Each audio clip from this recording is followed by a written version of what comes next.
I would probably call myself a colt starter.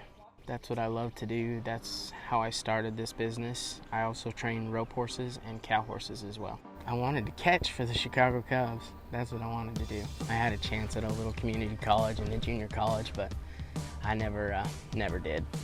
I was pretty burnt out, and this flipping horse bug is like a drug, you know, and it got in my veins. I don't know, I just couldn't shake it. So it pretty well 180'd me, and I went all horses from that point on, you know.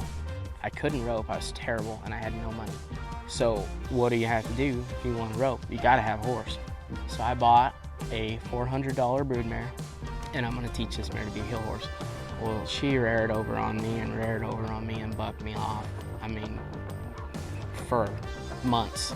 And I finally got her to quit rearing and taught her to back up, watching videos, watching DVDs of Todd Bergen and Andrea Fapani and all these trainers, these great trainers that I looked up to. And I taught that mare to be a heel horse. And I rode her at the high school state finals 6 months later.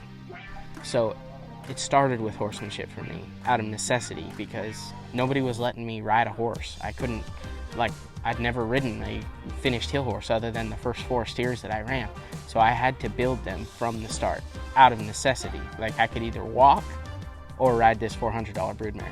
So she taught me, as sorry as she was, she taught me everything that I knew at that time about training a heel horse, and she was tough. So I knew if I was ever going to be able to do anything, any good at all, my horse had to work, because I was so limited roping and I had zero finances that I had to make that horse be as good as possible every run. So I'm always, you know, trying to think, I wish I would have had a finished horse instead of trying to train. But looking back now, I wouldn't trade it for the world, because still to this day, I'm not near as talented with my rope, but I love riding a good horse. You know, I'd been wearing the Rios for quite a while, and then being able to get this ride-ready sole, the heel that I wear, the sole that I wear, the tops, everything from the boot, from the top to the toe, the cutter toe that I like. You know, it fits my foot good, it fits a stirrup good.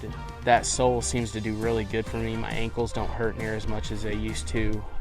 The high tops give my legs a little bit more protection.